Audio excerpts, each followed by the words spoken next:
আমার জায়ের বেবি হওয়ার কথা ছিল, তোমরা সবাই জানো তো, হয়ে গেছে। ওরা এক দিদি আর দুই ভাই ছিল, আর তার সাথে কে যোগ হলো? গুড মর্নিং, সুপ্রভাত। কেমন আছো সবাই? আশা করছি কেউই ভালো নেই, আমার মতো সবারই একই অবস্থা। প্রচণ্ড পরিমাণে গরম পড়েছে, আর এই গরমে সত্যি কথা বলছে টিকা দায় হয়ে গেছে। রাত্রিরে চলো, দিনে মাত্রা তো একরকম, আর রাত্রির হলেই যেন গুমসানি একটা গরম কাজ করছে। ফ্যানটা তো মনে হচ্ছে চলছেই না, ফ্যানে মনে হচ্ছে মানে কোনো জোরই নেই। তো ত্রিধা তোর বাবাকে কেঁদে কেঁদে বলছে, বাবা তুমি এবার আমাদের একটা এসি লাগিয়ে দিও। তোর বাবা বলছে ঠিক আছে, বাড়িটারি হোক, তারপরে একটা এসি লাগিয়ে দেবো। কারণ এখন তো এই বাড়িতে তো আর মানে কোনো ভাড়া বাড়িতে আর এসি, মানে ভাড়া বাড়িতে আর লাগাই না সেটা না, লাগাই, কিন্তু যেহেতু আমরা রুম করবো আর এতদিন যেহেতু নিইনি, সুতরাং এখন তো আর নেওয়ার কোনো প্রশ্নই আসে না। আর এবছর যে এত গরম পড়েছে, আমি মনে হয় জন্মের থেকে সত্যি কথা বলতে এত গরম দেখিনি। গরমের কারণেই কিন্তু বাপের বাড়ি পর্যন্ত আমি যাই না, কারণ ওখানে দোতলায় থাকার মতো কোনো পরিস্থিতি নেই। আমাদের বাড়িটা এমনিতেই ঠান্ডা, তারপরেও গরম লাগছে, মানে ওখানে কি পরিমাণ অবস্থা বুঝতে পারছো তোমরা। তো এই হচ্ছে ব্যাপার। আর সকাল থেকে উঠেই দেখো দুষ্টুমি শুরু করে দিয়েছে আমাদের তিশু বাবু, মানে ওর তো দুষ্টুমির মানে শুরু আছে শেষ নেই আর কি। গরম পড়েছে, দুদিন পরে সত্যি কথা বলতে বেঁচে থাকবো কিনা জানি না। মরে যদি যায় তাহলে আর ব্লগ আসবে তো আমার চ্যানেল, আর বেঁচে যদি থাকি 2-3 দিন পরে হলেও একটা ভিডিও আসবে। মানে কি বলবো, আমার যে কি পরিমাণ কষ্ট একমাত্র ভগবান জানবে, আদারওয়াইজ কাউকে বোঝাতে পারবো না।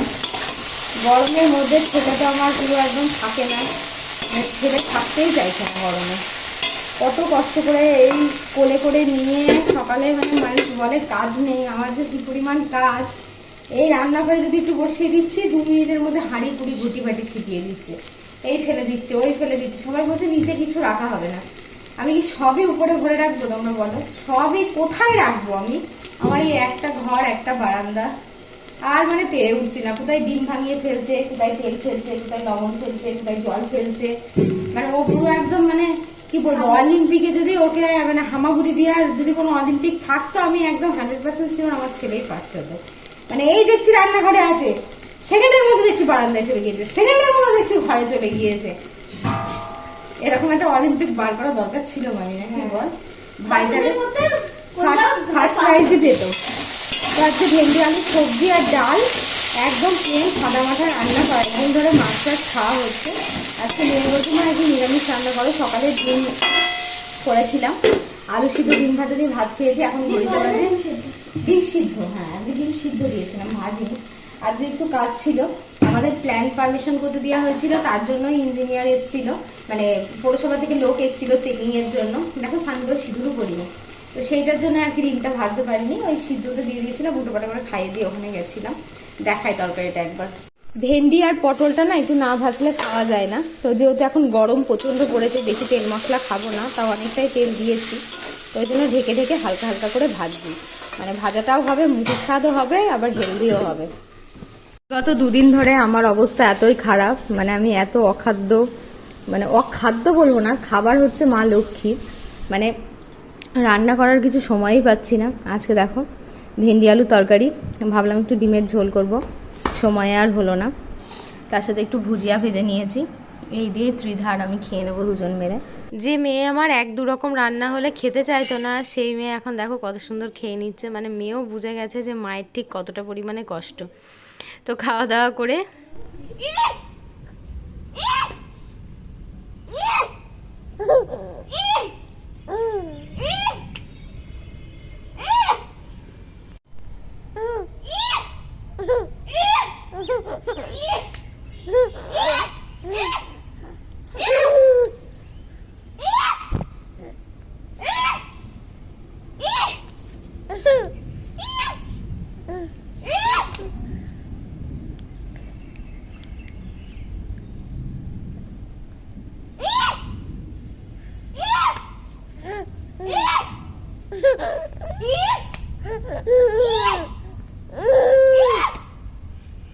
দুপুরে যেহেতু রান্না করতে পারিনি, মেয়ের একটু বায়না ছিল মা সন্ধ্যাবেলায় আমাকে একটু চাউমিন বানিয়ে দেবে।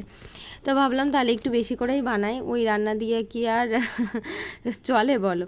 তো ভাবলাম আজকে সন্ধ্যাবেলায় সবাই চাউমিন খেয়ে নেব, সবাই বলতে আমি আর ত্রিধা। তো আলু দিয়ে ডিম চাউমিনটা আমার ভীষণ ভালো লাগে। শীতকালে তো গাজর মটরশুঁটি দিয়ে একটা চাউমিন হয়, ওটা তো ভালো লাগেই, কিন্তু 12 মাসে এই আলু চাউমিনটাও খুব ভালো লাগে। তো চলো চাউমিন করে একটু ঘুম দেবো, 2 দিন ধরে আমার ঘুম নেই, তারপরে আবার সকালে তোমাদের সাথে এসে দেখা হচ্ছে, মানে এখন আর কোনো কথা নেই। গুড মর্নিং, এই হচ্ছে আমার পুত্র, এখানে দেখতে পাচ্ছ কি করছে, সকাল 9:30 বাজে। এবার আমার পুত্রীকে দেখায়, এত গরম লেগেছে, পুত্রী এখন খাট ছেড়ে দেখো বালিশ ক্যাঁতা পাশ বালিশ নিয়ে এসে, আর আমার পুত্র কি করেছে দেখো, কোথায় ঘটি বাটি বালিশ পুতুল যা পেয়েছে, সকালে এখনও ঘর গোছানো হয়নি। আর আমি কালকে দুপুরে জামা কাপড় তুলে সব চেয়ারে গাদা করে রেখেছি, সকালে বুঝতে পারছো অনেক বেলা হয়ে গেছে, এখন প্রচণ্ড কাজ। তো চলো আস্তে আস্তে টুকটুক করে কাজগুলো করি। আর বাইরে তো একদমই রোদ নেই, কিন্তু এমন গরম গুমসানি মানে বলার বাইরে। আর এই যে আমার পুত্র তো আবার ন্যাংটু, ওই জন্য আবার দেখাতে পাচ্ছি না পুরোটা। এই দেখো ও ছিটানোর মাস্টার, দেখতে পাচ্ছ কেমন ছিটিয়েছে, এই দেখো সব জিনিসপত্র, দেখো শোকেস থেকে এটাকে টেনে বার করেছে, ওই দেখো এই দেখো এই দেখো। কী বলবো বলো, আমার আর কিছু বলার নেই, এই হচ্ছে আমার পরিস্থিতি। গোপাল, গোপাল রে, তুই যদি এত শান্ত হোস তাহলে আমি কি করে কি করব বাবা? তুমি এত শান্ত বাবা কেন আমার? হ্যাঁ, এত শান্ত বাবা কেন তুমি? তুমি কি একটু দুষ্টু হতে পারো নি? তুমি কি একটু দুষ্টু হতে পারো নি? এখন আমার কাছে এসে লাভ নেই, আমি কোলে নিতে পার। এই গরমে মানুষ মরে যাচ্ছে, আর আমার পুত্র কোল থেকে নামবে না, কি করা যাবে বলো? নে একটু ভাইকে নে, একটু ভাইকে নাও। আর এই গরমে কি খেতে হবে তোমাদেরকে একবার দেখাই, পুরো মুখের অবস্থাটা দেখে বুঝে গেছে। আমার গাছটা গরম শুকিয়ে গেছে, মানে আমার গাছ। আর ত্রিধা একটা ওই স্নেক প্ল্যান্ট গুলো লাগিয়েছে, আমার মা একটা সরা করা পিঠে দিয়েছিল, সেই পিঠের ইয়ের মধ্যে তোমাদেরকে দেখাচ্ছি। তো সেই স্নেক প্ল্যান্টটা আমাদের কি সুন্দর লেগে গেছিল বল বাবু। উখড়ে দিয়েছে এরকম করে, ও গিয়ে এরম এরম এরম এরম করে তেল হয়ে গেছে একদম।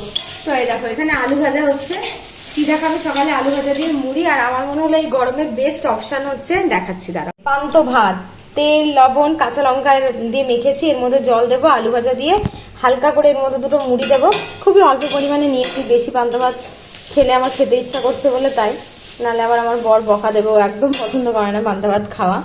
আর গাছটা তোমাদেরকে দেখাই দাঁড়াও,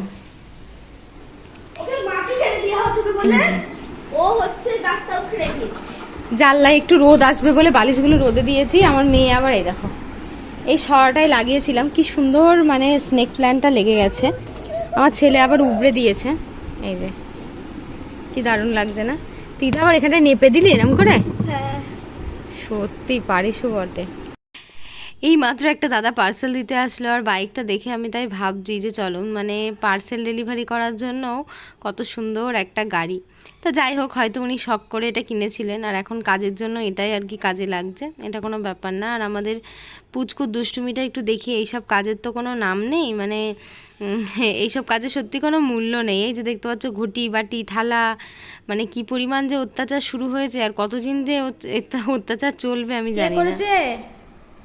কে করেছে? এই ভদ্রলোকটা করেছে। এত দুষ্টুমি কি সবসময় এই ভদ্রলোকটাই করে? কি